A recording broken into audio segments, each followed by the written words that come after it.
want to greet all of you in the wonderful name of the Lord Jesus Christ. We are so sorry that we can't be there with you and join in the Unite Conference, but we're coming to you via the video that we have sent. We pray that it's a blessing to you. We want to greet Brother and Sister Alphen. Thank you for your leadership, vision in many ways. We are rejoicing for the growth of the work, hearing great reports as you move forward. Thank you, Brother and Sister Alphen.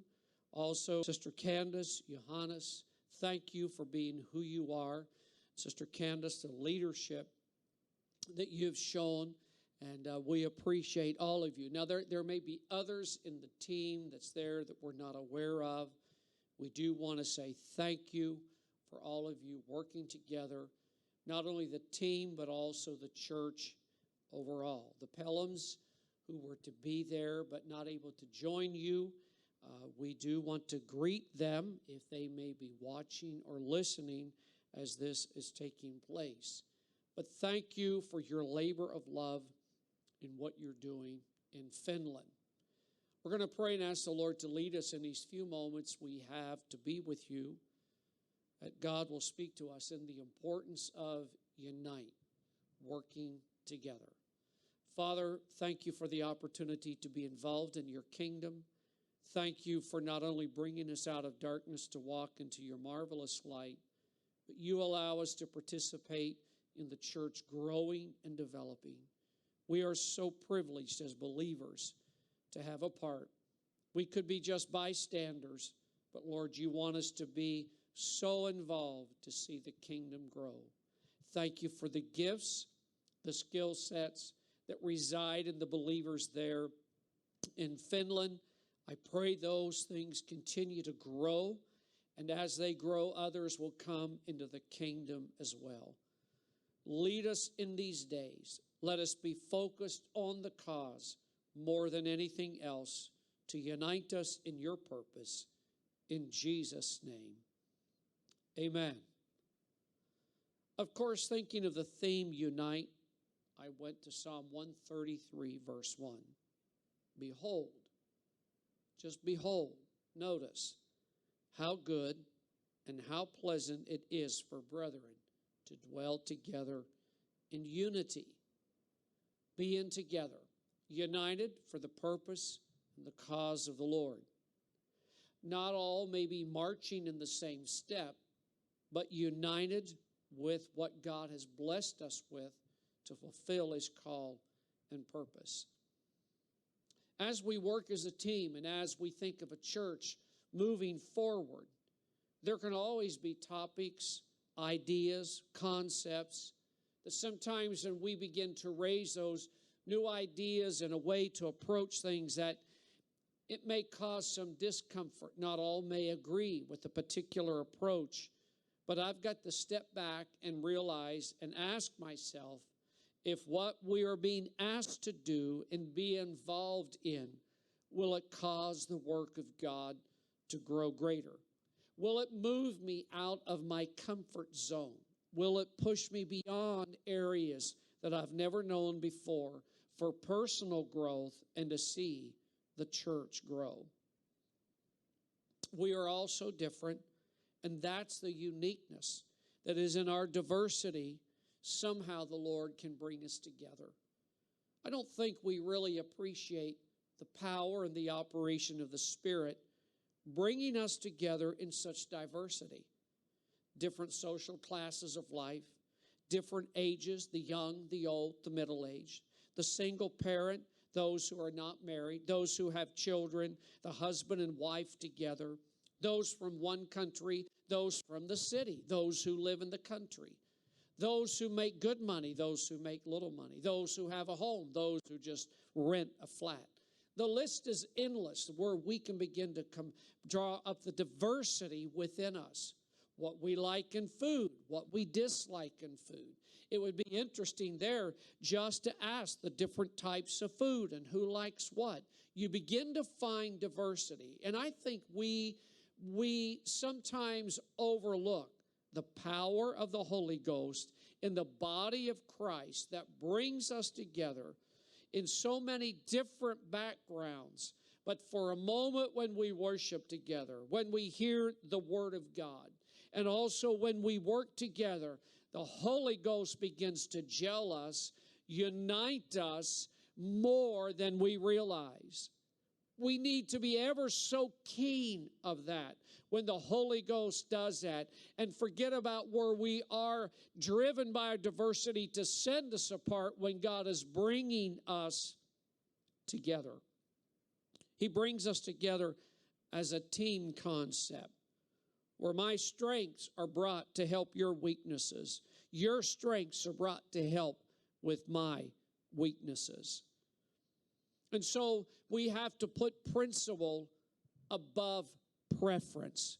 And when we talk about unite, working together, growing together, developing, the principles of the kingdom of God have got to be paramount in my life. And my personal preferences have to be submitted to the lordship of Jesus Christ and to the team that is around me. Many occasions where I have been involved in teams and even leading a team, my preference I had to lay aside for a principle that was even more important than my preference. And so you and I learn in these areas as we work together. One of the key things in learning to work together is to appreciate one another, to admonish one another, to encourage one another, and not just focus on what may be our weaknesses, but focus on our strengths. There are two things I want to look at here, that when we begin to look at unite, there are two particular attacks of the enemy of the church that comes against the believer and also teams as they work together, and especially leaders. We could talk about false doctrine. We could talk about false teaching. We could talk about idolatry. We could talk about values and lifestyle. There's many things that we could focus on. But these hours, this time you have together, and we're wanting to be united or to unite to see the work move forward, there's two areas that I want to look at. One is corporate, and the other is more individual. The first one is division. Division. It's interesting that when I was in school, they taught us about arithmetic, and it was arithmetic, but arithmetic. I love multiplication tables. I enjoyed doing multiplication tables. I never really liked division. It was a lot of hard work. I find it rather ironic. It seems in the kingdom of God, division seems easier than multiplication. It's reverse. Since the Garden of Eden, when Adam blamed Eve for his sin, the enemy has sought to turn the people of God on one another. You are not my enemy. You are not the enemy of my soul or the church. The enemy of our soul wants us to feel that in our differences is what pushes us apart instead of bringing us together. In Genesis chapter 4, we find the very next story after the fall of Adam and Eve about brother turning against brother. The very first murder that we find recorded in Scripture. But sometimes we just really have to be truthful in settings like this. There has been murder, not in the physical sense, but sometimes in words that have been said about or towards someone. We need to be careful that words that I speak are not diversive words, but words that can bring reconciliation, a working together, a unite atmosphere and spirit. We not only see this in the body, but we see divisions in families, divisions among believers, division in corporate church bodies, which seems to be nothing new. It can be agonizing and tragic. The enemy knows we're no threat to him as long as we're shooting at each other.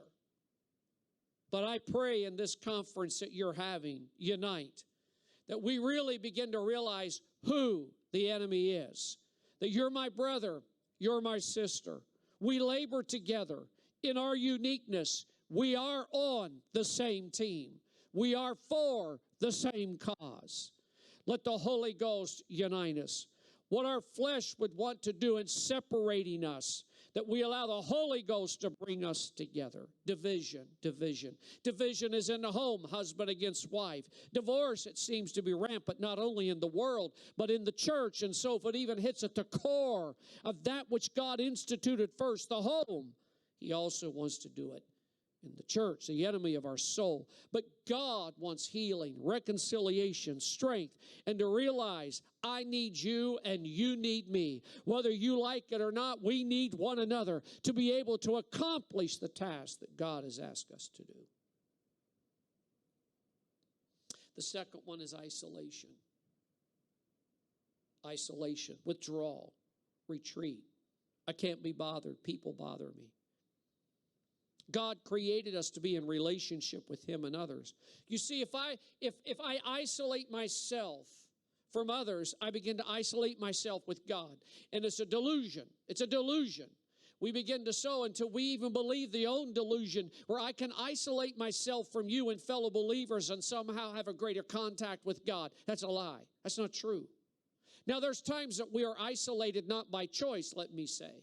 There are sometimes people, due to situations, they may be isolated because of work or in remote circumstances, isolated for a period of time, and it can't be helped. But I'm talking about isolation where we choose to be isolated. We choose to withdraw. We choose to back off. God's not created us for that. I need you, and you need me. You help my Christianity to grow. You test my Christianity. You help me to grow in Him. I need you so I can become what the Lord wants me to become. Genesis chapter 2 and verse 18, it says it's not good that man is alone. Now I realize we're talking about where God was going to create Eve. And sometimes we look at that just in a relationship, but even right here, He said it's not good we're alone. If God says it's not good, it's not good. You don't need, no, I need to be, no, you need to make yourself be connected with people. Especially in the body of Christ.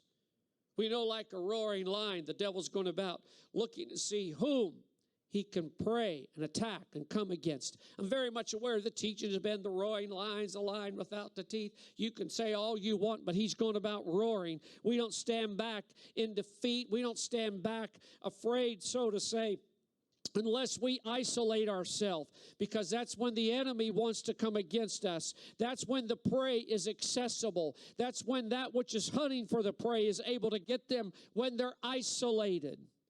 It's the banana that gets from the group that gets peeled. Sometimes we become very vulnerable when we begin to fight our battles. There's no brother or sister there beside us.